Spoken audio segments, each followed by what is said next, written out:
Greetings, this is Amy Wetley with Chai Knuckles Knitting, and this is episode 2021-35, the Quick Stocking Hat, Keeping Track of and Counting Rows.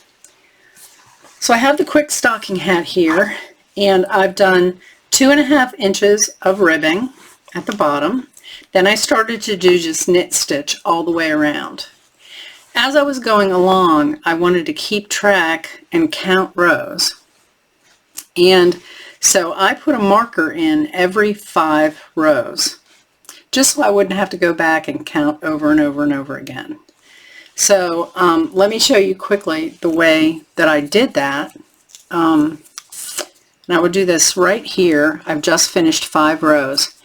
So when I finished 5 rows, I would start the next row.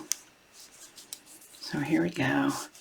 I would go 1, 2, 3, and then or 1, 2. I would pick, yeah, three stitches there. I would pick a stitch that I would want to mark, so I picked the 4th stitch. So after 3 stitches, I put a marker on my needle. Now this is a locking marker. Okay, it opens and closes. You don't want to do this with a metal ring that doesn't open because you'll never get it out of your knitting. So I slip this on the needle and I work the next stitch, and then I take that marker and I put it over the bottom of that stitch, just like that.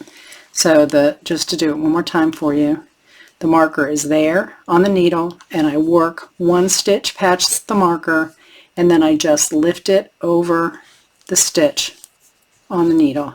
And that marks the 1st stitch in the next row. And then I wanted to talk to you too about how you will count your stitches. So I'm going to zoom in here so we can get really close.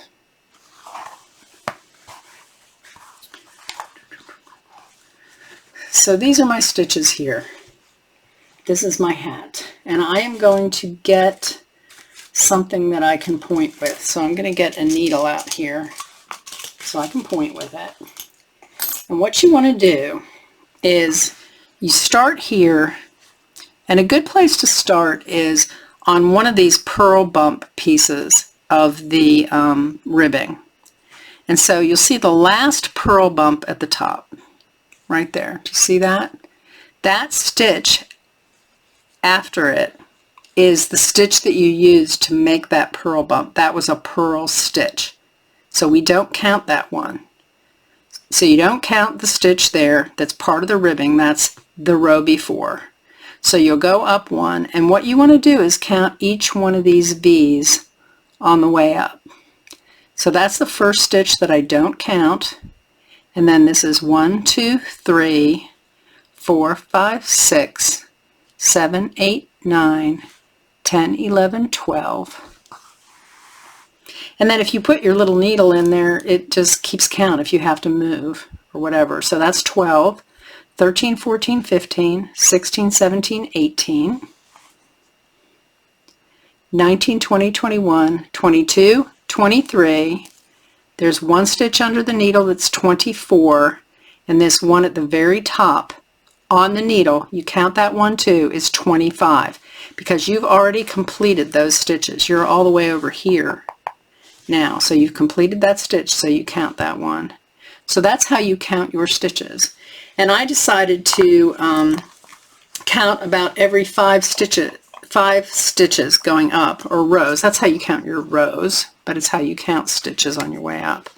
And I decided to count every 5 stitches because for me, at the gauge that I'm knitting, 5 stitches was about 1 inch. And I knew that I wanted to make my hat 5 inches. And so that's what this is here, 5 inches. And I am going to stop now. So that's how to keep track of your rows by using the locking markers. And when you're done, you can just take them out. And then that also showed you how to count your rows on the way up, your stitches on the way up. So the next video in this series is going to show you how to start doing the decreases for the crown. So we will see you then. Thank you so much. Bye-bye.